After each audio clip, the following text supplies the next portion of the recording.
இது தொடர்பான கருத்துக்களை நம்மோடு பகிர்வதற்காக அரசியல் விமர்சகர் திரு ரவீந்திரன் துரைசாமி இணைப்பில் இருக்கிறார். அவரோடு பேசலாம். சார் வணக்கம்.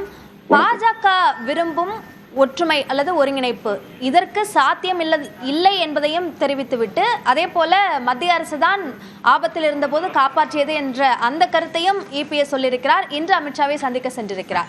இதை எப்படி பார்க்கலாம்?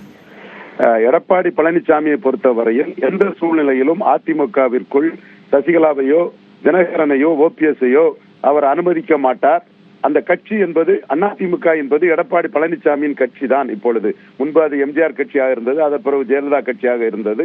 2024க்கு பிறகு மக்களவை தேர்தலில் அவரே பிரச்சாரம் செய்து அவர் எடுத்த 20% வாக்கு அவருக்கான வாக்கு என்று அவர் கிளைம் பண்ணுகிறார். என் தலைமைக்காக எனக்காக கிடைத்த வாக்கு என்று அவர் கிளைம் பண்ணுகிறார். அது உண்மைதான். அவர் மட்டும்தான் அதில் பிரச்சாரம் செய்து அந்த வாக்கை அவர் எடுத்தார். இந்த சூழ்நிலையில் தன்னை விட மேலான இடத்தில் பழைய அதிமுகவில் இருந்த ஓபிஎஸ்ஐயோ தினகரனையோ சசிகலாவையோ உள்ளே அனுமதிப்பது அவருக்கு மிகப்பெரிய நெருடலை ஏற்படுத்தும்.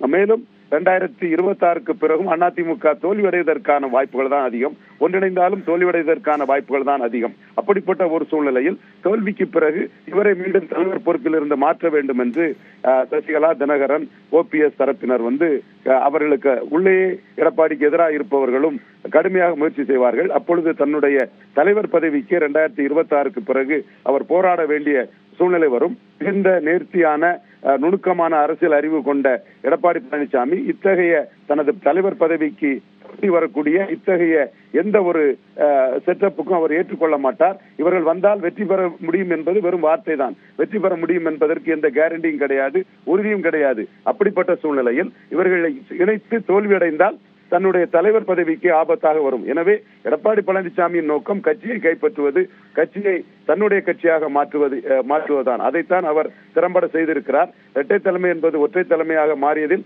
13 விழுக்காடு வாக்குகளை அந்த கட்சி இழந்திருக்கிறது.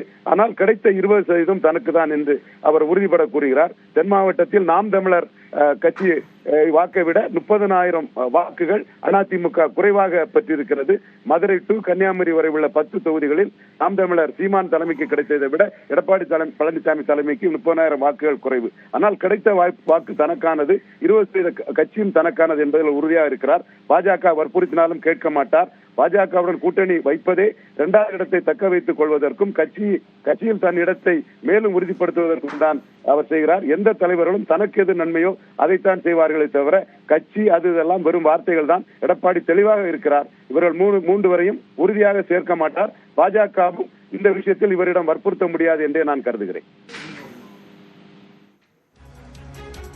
திரு ரவீந்திரன் துரைசாமி, இதுல பாஜக ஆனால் இந்த ஒருங்கிணைப்பு என்ற விஷயத்தை தான் விரும்புகிறது. அது நயினார் நாகேந்திரன் தெரிவித்த கருத்தாக இருக்கட்டும், அதே போல டெல்லி மேலிடம் நடந்து கொண்டிருக்கக்கூடிய அந்த விதங்களின் அடிப்படையிலும் ஒன்றிணைந்த அதிமுக என்பதைத்தான் அவர்கள் விரும்புகிறார்கள். இப்போ அமித்ஷாவை இபிஎஸ் சந்திக்கிறார் எனும்போது அந்த நிலைப்பாடு அவர் மாற்றிக்கொள்வதற்கு வாய்ப்பு இருக்கா? அப்படி மாற்றிக்கொள்ளாத பட்சத்தில் அது என்ன தாக்கத்தை ஏற்படுத்தும் நினைக்கிறீங்க?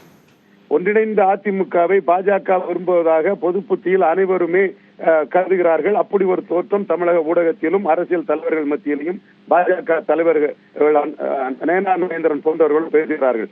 ஆனால் பாரத பிரதமர் மோடி தமிழகம் வரும்போது டிடிவி தினகரனுக்கும் ஓபிஎஸ்க்கும் அழைப்பு இல்லை.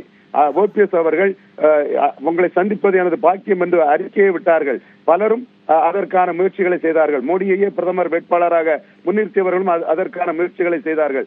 ஆனால் பிரதமர் அலுவலகமோ மோடியோ டிடிவி தினகரனுக்கும் ஓபிஎஸ்க்கும் வழி அனுப்புவதற்கோ வரவேற்பதற்கோ எந்த ஒரு வாய்ப்பை கொடுக்கவில்லை. காரணம், 2021ஆம் ஆண்டு நான் கூறியது போல் நடராஜன் அவர்களின் துணைவியார் சசிகலா அம்மையார் பலப்படுத்தக்கூடிய சக்தியாகத்தான் தினகரனையும் ஓபிஎஸ்ஐயும் பிரதமர் அலுவலகம் பார்க்கிறார்கள். அதனால் தான் அவர்களுக்கு அழைப்பு இல்லை. எனவே அமித்ஷா அவர்கள் 2021இல் சசிகலா அம்மையாரை சேர்க்க வேண்டும் என்று எடப்பாடியிடம் கூறியும் போது எடப்பாடி கூறியது மோடியே வேண்டாம் என்று சொன்ன பிறகு நீங்கள் என்ன கூறுகிறீர்கள் என்று சொல்லிதான் அதனை தடுத்தார். இப்பொழுது கடைசியாக நடந்த பிரதமர் வரவேற்பில் தினகரனுக்கும் ஓபிஎஸ்க்கும் இடமில்லாதது நிச்சயமாக பிரதமர் அலுவலகத்தின் முடிவாகத்தான் இருக்கும். அவர்களுக்கு தெரியாமல் இது நடக்கவில்லை.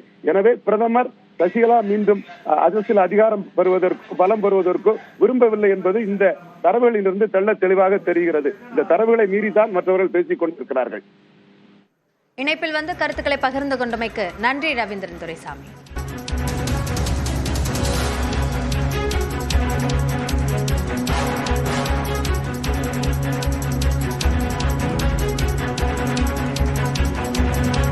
டெல்லியில் இன்று மாலை 4 மணிக்கு மத்திய உள்துறை அமைச்சர் அமித்ஷாவை இபிஎஸ் சந்திக்க வாய்ப்பு இருப்பதாக கூறப்படுகிறது. இது தொடர்பான விவரங்களை வழங்குவதற்காக செய்தி அறையிலிருந்து செய்தியாளர் அபிநயா இணைகிறார். அபிநயா, இனி உங்களிடம்.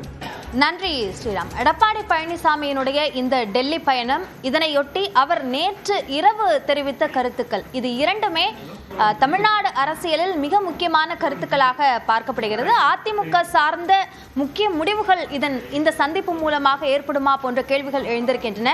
இது தொடர்பாக எடப்பாடி பழனிசாமி நேற்று பேசிய அந்த பேச்சின் சில தொகுப்புகளை பார்க்கலாம்.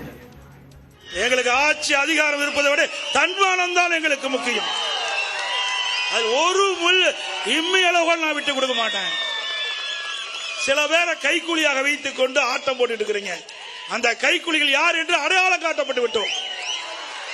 அதுக்கு விரைவில் முடிவு கட்டப்படும். சில பேர் அனைத்து இந்திய அண்ணா திராவிட முன்னேற்ற கழக ஆர்சி கவிழ்ப்பதற்கு எதிர்த்து ஓட்டு போட்டாங்க. மன்னிச்சு அவர்களை அரவணைத்து துணை முதலமைச்சர் கொடுத்தோம், உயர்ந்த பதவி கொடுத்தோம். மீண்டும் அவர்கள் திருந்த பாடில்லை. புனிதமாக அதிமுக கோயிலாக இருக்கின்ற அந்த தலைமை கழகத்தை அடித்து நுரைக்கி மற்றவர்களை கட்சியில சேர்த்த வேணுமா? அது தொண்டனுடைய சொத்து. தலைமை கழகம் தொண்டனுடைய சொத்து. நீங்க போய் அடிச்சு நொறுக்குனா அவரெல்லாம் கட்சியில சேர்த்திக்கணும். இன்னொருவர் நம்முடைய அனைத்து இந்திய அண்ணா திராவிட முன்னேற்ற கழக ஆட்சி கவிழ்ப்பதற்கு 18 பேரை கடத்திட்டு போனீங்க எம்எல்ஏ. அவர்கள் கட்சியில சேர்க்க இதெல்லாம் யார் ஏற்றுக்கொள்வது? நான் தொண்டனாக இருந்து உயர்ந்திருக்கிறேன். எனக்கு உறுதியான எண்ணம் உண்டு, உறுதியான மனநிலை உண்டு. எதற்கும் அஞ்சாத ஆட்சி. யாரை என்னை மிரட்டியும் பார்க்க முடியாது, பண்ண முடியும். இப்பொழுது சொல்லுகின்றேன், இதுவரை கடந்த காலத்திலும் சரி, அனைத்து இந்திய அண்ணா திராவிட முன்னேற்ற கழக ஆட்சி செய்கின்ற பொழுதும் சரி, இப்பொழுதும் சரி, மத்தியிலே இருக்கின்றவர்கள் யாரும் நமக்கு எந்த அச்சுறுத்தலும் கொடுக்கல. நமக்கு நன்மைதான் செய்தார்கள். புரட்சி தலைவி அம்மா மறைவுக்கு பிறகு சில பேர் அந்த கட்சியை கபலீகரம் பண்ண பார்த்தார்கள், ஆட்சி கவிழ்க்க பார்த்தார்கள். அதை காப்பாற்றி கொடுத்தவர்களும் யார் என்று உங்களுக்கு தெரியும். மத்தியிலே இருக்கின்றவர்கள் நமக்கு காப்பாற்றி கொடுத்தார். நன்றி மறப்பது நன்று, நன்று அல்லது அன்றே மறப்பது நன்று. பல ஆண்டுக்கு முன்னாவே 26 ஆண்டுகளுக்கு முன்னே வள்ளுவன் ஐயன் வள்ளுவன் சொல்லிவிட்டு போயிருக்கார். அப்படி நன்றியோடு நாங்கள் இருக்கிறோம். சில பேர் அதிமுகவை அடமான வைக்க பார்க்கிறார்கள். அதிலிருந்து அதிமுகவை காப்பாற்ற அத்தனை பேரும் நாம் துணிந்து நிற்க வேண்டும். நிற்பீங்களா? இப்பொழுதும் சொல்லுகின்றேன், அனைத்து இந்திய அண்ணா திராவிட முன்னேற்ற கழகத்திற்கு எவர் ஒருவர் துரோகம் செஞ்சாலும் அவர் நடு ரோட்டிலே நிற்பார், விலாசம் இல்லாமல் போய்விடுவார். ஊடகம் நாம பேசுறது 4 நிமிஷம் தான் காட்டுவாங்க, ஆனா ஒரு நாள் பூரா காட்டுவாங்க, ஒண்ணுமே இல்லாத செய்தி. அது என்னன்னு உங்களுக்கு தெரியும். இன்றைக்கு 9 மணிக்கு புறப்பட்டா நைட்டு 10 மணி வரைக்கும் காட்டுவாங்க. ஊடக நண்பர்களே, நல்லது செய்யறத காட்டுங்க. நாட்டுக்கு நன்மை செய்யக்கூடிய திட்டங்கள், நாட்டுக்கு நன்மை செய்யக்கூடிய செய்திகள் மக்களை போய் சேரட்டும். யாரையும் குறை சொல்லி பேசவில்லை. ஆனால் இந்த ஊடக செய்தியாளர்களும் பத்திரிகையாளர்களும் நடுநிலையோடு நடந்து கொள்ள வேண்டும். ஊடகம் அதிமுக பொதுச் செயலாளரும் எதிர்க்கட்சித் தலைவருமான எடப்பாடி பழனிசாமியினுடைய டெல்லி பயணம் குறித்த விவரங்களை வழங்குவதற்காக டெல்லி செய்தியாளர் சுசித்ரா இணைப்பில் இருக்கிறார். அவரோடு பேசலாம். சுசித்ரா, இந்த மாலை 4 மணிக்கு இந்த சந்திப்பு நிகழ்வதாக சொல்லப்பட்டிருக்கிறது. உடன் யாரெல்லாம் இருப்பதற்கு வாய்ப்பு இருக்கிறது? இந்த சந்திப்பினுடைய நோக்கம் அல்லது இதில் ஆலோசிக்கப்படக்கூடிய விஷயங்கள் என்ன என்பது சார்ந்த விவரங்கள் ஏதேனும் வெளிவந்திருக்கா? பல்வேறு முக்கிய ஆலோசனைகள் இன்று மாலை நடைபெற உள்ள அந்த ஆலோசனையின் பொழுது எடப்பாடி பழனிசாமி மற்றும் மத்திய உள்துறை அமைச்சர் அமித்ஷா ஆகியோருடைய நடைபெற உள்ளது. குறிப்பாக தேசிய ஜனநாயக கூட்டணி, தமிழ்நாட்டினுடைய அந்த தேர்தல் முன்னோட்டம் உள்ளிட்டவற்றை பல்வேறு அம்சங்களை அவர்கள் இன்றைய ஆலோசனை கூட்டத்தின் பொழுது ஆலோசிக்க உள்ளார்கள்.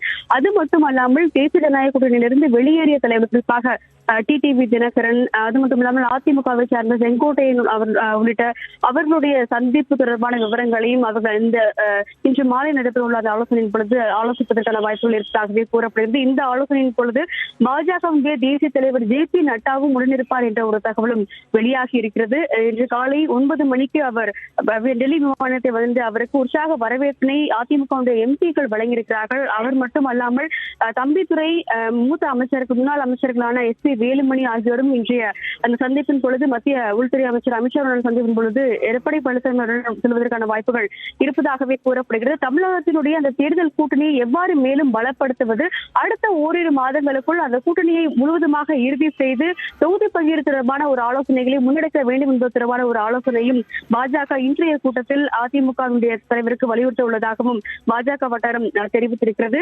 பாஜக தேசிய தலைவர் ஜே.பி. நட்டா மற்றும் அமித்ஷா ஆகிய 2 பேருமே இந்த சந்திப்பினுடைய முக்கியத்துவம் என்ன விஷயங்கள் பேசப்படலாம் என்பது குறித்த விவரங்களுக்கு நன்றி.